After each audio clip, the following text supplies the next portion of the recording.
আমাদের আজকের গল্প বট গাছ। কলমে ইন্দ্রাণী বন্দ্যোপাধ্যায়। কিনু গায়ের বাজারে সবজি বিক্রি করে ফিরছিল।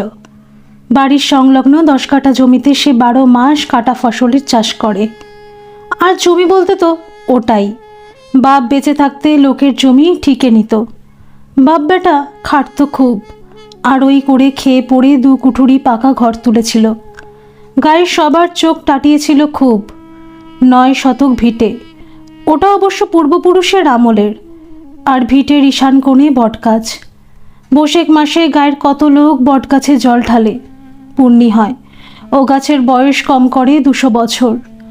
কিনু মাঝে মাঝে শিহরিত হয়, মনে ভাবে কত পূর্বপুরুষ এই গাছের ছায়াতে বসেছে, কত জীবনের স্বপ্ন দেখেছে। এমনি করেই কেটেছে যুগ। আজ ওদের উত্তরসূরি কিনু বাজারে সবজি বেচে। ওর বউ কত কাজ করে, জমির আগাছা পরিষ্কার করে।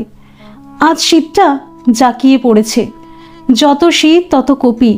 কি বাঁধুনি! একটা কপি বিক্রি করলে 15 টাকা, বাঁধাকপি 40 টাকা কেজি। এর সাথেই আবার পালং মূলোর চাষ। ভোর থেকে এই পর্ব চলছে।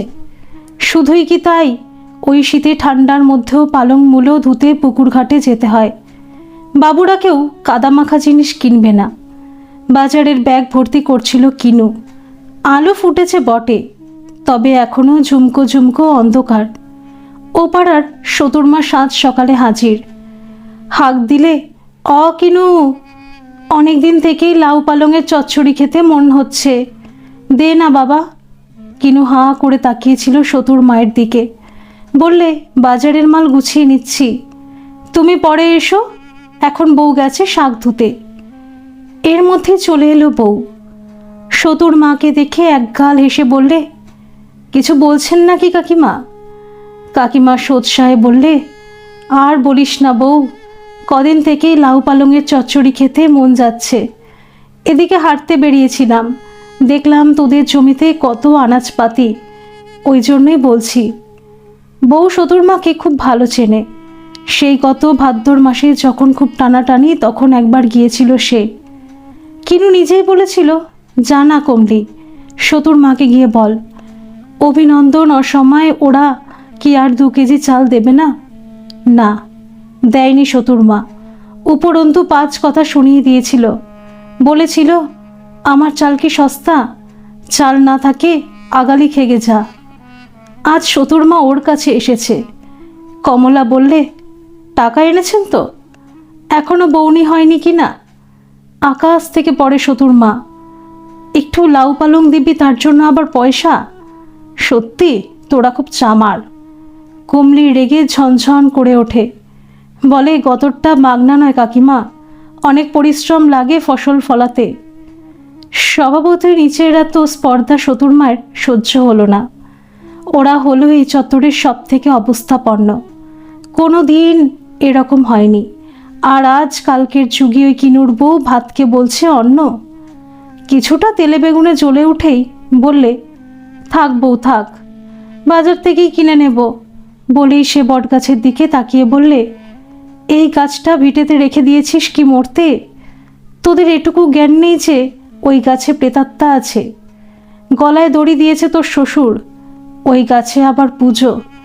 আহা, কত যন্ত্রণা পেলে তবে অমন ভালো মানুষ অমন করে। এই কথাগুলো কমলির বুকে গিয়ে লাগলো। গলার কাছে একটা দলা পাকানো কষ্টের ধারা তার চোখ দিয়ে বইতে লাগলো। সতুর মা খুব আনন্দ পেল।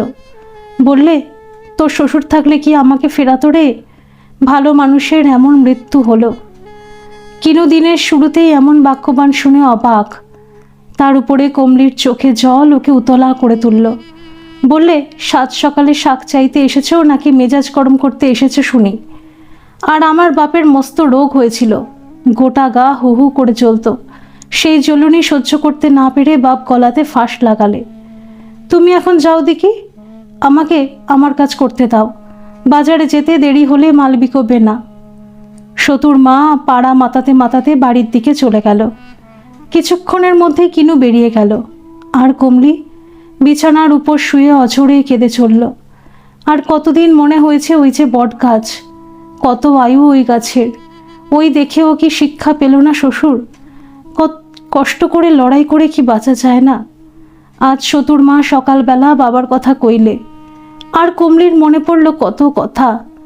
সেই যেবার ওদের গায়ের কৈলাস ঘোষ অন্নপূর্ণের পুজো দিলে নিজের বাড়িতে, সেখানেই তো লুচির নেমন্তন্ন ছিল কমলিদের। কমলিরা ছিল সামন্ত, যাতে চাষা। কৈলাস জেঠু বলেছিল, পুজোর দিন মানুষজনকে দেখাশোন করিস। তারপর ওখানেই বলাই ঘোষ প্রথম দেখে কমলিকে। কমলির চাঁদের মতো মুখ, ভিজে চুল থেকে স্নিগ্ধতা যেন ঝরে ঝরে পড়ছে। বলাই ঘোষ লক্ষ্য করছিল, বললে, এমন লক্ষ্মীমন্ত মেয়ে তোমার, আমাকে দাও। যদি আমার বাদরটাকে মানুষ করতে পারে, এমন মেয়ে যার ঘরে যাবে তারা বাড়ন্ত হবে গো। বলাই ঘোষের ছেলের সাথে 4 হাত এক হলো। বলাই ঘোষ বললে, কমলা মানে লক্ষ্মী দেবী, আমার কিনুর লক্ষ্মী লাভ হলো। চারিদিকে উলুধ্বনি, শঙ্খধ্বনি, লাল চেলি, টানা নথ। কনকাঞ্জলি দেবার সময় মা কেঁদে ভাসালে, বললে, স্বামীর ঘর আজ থেকে তোর ঘর, ওদের কি করে ভালো হবে সেটাই ভাববি, আষ্টে পৃষ্ঠে ভালোবাসবি। তারপর গাড়ি চেপে কিনুর পাশে বসে ভীষণ লজ্জা পাচ্ছিল কমলি। কিনু বলেছিল, গঞ্জের মোড়ে স্টুডিও আছে, ফটক তুলবো আমরা, অত কেঁদো না, ফটক ভালো উঠবে না। বেশ কিছুটা এগিয়ে আসার পর চালতা তলায় মিনুকে দেখেছিল। মিনু গাড়ি থামিয়ে কমলিকে জড়িয়ে বলেছিল, আমাকে ভুলে যাবি না তো সই? তোর মতো করে কেউ কখনো বোঝেনি আমাকে। সেদিন 2 সখী খুব কেঁদেছিল, আর আজ একলা ঘরে সবাই যেন ভিড় করে আসছে মনে। ওই মিনুকে সবাই বলতো শৈরিনী, ওর নাকি পুরুষ মানুষের ওপর খুব লোভ। সবাই বলতো, সেই কোন কালে একটা চাকরিওয়ালা বাবু এসেছিল, ওরা বলতে ইলিটিরি বাবু, গায়ের ভরচাজ বাড়ির সদর ঘরে ভাড়া এসেছিল। মিনু 1 পাল ছাগল নিয়ে ব্যস্ত থাকত, ওর অদ্ভুত যৌবন উকি দিত। আর ওর বর ছিল বাসের টিকিট বাবু। বরের খাবার তৈরি করে ওর মন চলে যেতে চাইতো ইলিটিরি বাবুর কাছে। বরের সন্দেহ হতো, একদিন হাতে নাতে ধরলে দুজনকে। ইলিটিরি বাবু ওকে গান শুনিয়েছিল, ও গাইতো, আমার প্রাণের মাঝে সুধা আছে চাও কি, হায় বুঝি তার নাগাল পেলে না। কেউ কখনো পায়নি।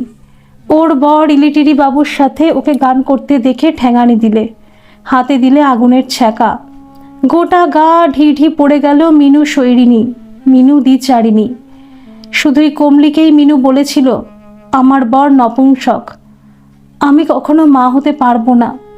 কমলি বলেছিল, এমন বর তুই ছেড়ে দে মিনু। মিনু মৃদু হেসেছিল, বলেছিল, আমি তবু ভালোবাসি। কমলির মনে হয় এই নারী জীবন ওই বটগাছটার মতোই, শুধু ভালোবাসার জন্যই জন্মায়, আশ্রয় দেয়, ছায়া দেয়। কমলি হঠাৎই চমকে উঠল। কত বেলা গড়িয়ে গেল কে জানে। ওর 5 বছরের ছেলের গায়ে ওর চোখের জল পড়েছে। এই নোনা জল বড় বিস্বাদের। এখনই কিনু চলে আসবে। বাসি ঘরে ছাটপালা পড়েনি। ছেলেটা ঘুম থেকে উঠেই খাবার চাইবে। কি সব ভাবনা যে গ্রাস করে। বাসি কাজ করে স্নান করলো কমলি। পুকুরে 3 ডুব দিয়ে ঘটি করে জল নাড়ল সে। বটগাছের গোড়াতে জল ঢেলে দিল। এই বটগাছের তলায় বসলে গরমের দিনে কত আরাম। শ্বশুর যখন বেঁচে ছিল তখন শ্রাবণের মৌনী অমাবস্যাতে শাওরি বউ গাছ পুজো করেছিল। তখন তো শ্বশুরকে মারণ রোগে ধরেছে। শাওরি কত কেঁদেছিল। শ্বশুর তখনও বলেছিল, কাঁদিস নে কিনুর মা, আমি সহজে মরব না। আবার সেই মানুষ মরে গেল। পাড়া প্রতিবেশীদের কত জিজ্ঞেস, কেন মরল? কত লজ্জার মধ্যেই দিন কাটাতে হয়েছে ওদের।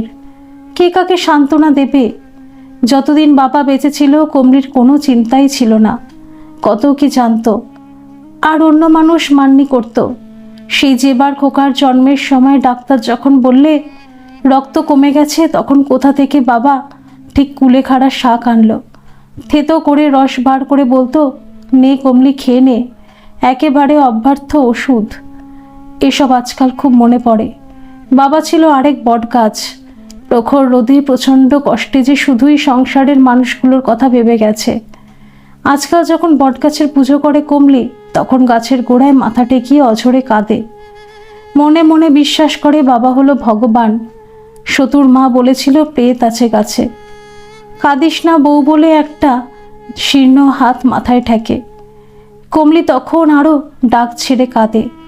শাওরি বলে, বাপ নেই, আমি তো আছি, তোদের মুখ চেয়ে বেঁচে আছি। বলেই শাওরি কমলির হাত ধরে হিড় হিড় করে টেনে নিয়ে যায়। বকুনি দেয়, ভিজে কাপড়ে থাকলে তোর জ্বর আসবে দেখিস। কমলি তাড়াতাড়ি কাপড় ছাড়ে, ভাঙা চিরুনি দিয়ে মাথা আঁচড়াতে থাকে। তারপর ফিক করে হেসে ওঠে। শাওরি বলে, এই তো কেঁদে ভাসাচ্ছিলি, এখন আবার হাসি? কমলির আসলে মনে পড়ে গেছে সেই লিটিরি বাবুকে। ওকে চুলের মুঠি ধরে মিনুর নপুংসক বর গদাধর মারতে গিয়েছিল। কে জানতো লোকটার ফরস চুল। মিনুর বরের হাতে উঠে এলো চুলের গোছা। কমলি আরও জোরে হাসতে লাগলো। অনেকদিন পর কমলি হাসছে। মায়ের হাসি দেখে ছেলেটাও হেসে কুটি কুটি। শাওরি হাসে আর বলতে থাকে, সকালে হাসি সব্যনাশী। কিনু ফিরল, সবাই হাসে দেখে ওর আনন্দ হলো। সকালে সতুর মা যা কাণ্ড করলে, ও ভেবেছিল কপালে হরিমটর আছে। শাওরি বললে, ভাঙা চিরুন দিয়ে বউ মাথা আঁচড়াচ্ছে, তুই দেখতে পাস না কিনু? আজ বাড়ির মধ্যে যেন উৎসবের আনন্দ। কমলির হাসি মুখ যেন নতুন রূপে মাতিয়েছিল বাড়িটাকে। শাওরি বট গাছের পাতা দিয়ে ওষুধ করে। দুটো লোকের মেহ রোগ হয়েছে, এই ওষুধ নাকি একেবারেই অব্যর্থ। তারা আবার যাতে মুসলমান। 3 ক্রোশ দূরে দুর্গাপুর যাবার রাস্তার ধারেই তাদের হোটেল। শাওরির উপরে তারা খুব খুশি।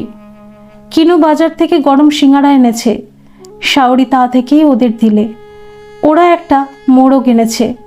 বললে, বটের পাতার ওষুধ একেবারেই অব্যর্থ, আমরা ভালো আছি। শাওরি বলে, সংসারের হাল খারাপ, ওই কাটা ফসলের উপরেই এতগুলো পেট, বড় কষ্ট আমাদের। লোকগুলো কি সব বলে অনেকক্ষণ। রান্নার জোগাড় করে কমলি। বটগাছের পাতা ঝাড় দিয়ে বস্তার মধ্যে রেখেছে শাওরি। তাই জেলে চা বানানোর সময় হাঁচি আসে, চোখ মুখ লাল হয়ে যায়। কিনু চা সিঙ্গারা খেয়ে মোড়ক ছাড়াতে বসে। একটা আঙট কলাপাতা কেটে নেয়। কতদিন পর বাড়িতে মাংস হচ্ছে, চাল জোটে না তো মাংস। শাওরির জন্যই এটা সম্ভব হলো। লোক দুটো চলে গেলে উনান শালে এলো শাওরি। কমলির কপালে হাত দিলে, বলে উঠলে, যা ভেবেছি ঠিক তাই, এ তো জ্বর এছে, আমি রান্না করছি। ও কিনু, বৌমার জ্বর, শিগগির করে ওষুধ আন বাপ। ওষুধ খেয়ে কাঁথা চাপা দেয় কমলি। জ্বরের করে কী সব বলতে থাকে, আর বট গাছের কথা বলে। মানুষ যদি গাছের মতো হতো, যেমন করে শ্বশুর হয়েছিল, কত ছায়া, কত মায়া।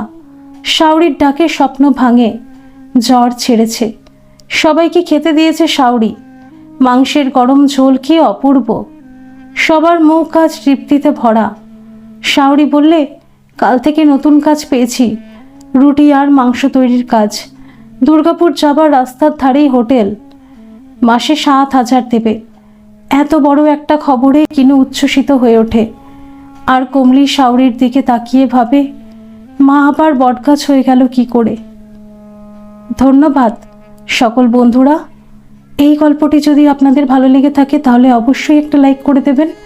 আর এই চ্যানেলে নতুন হয়ে থাকলে চ্যানেলটিকে সাবস্ক্রাইব করে আমার পাশে থাকবেন।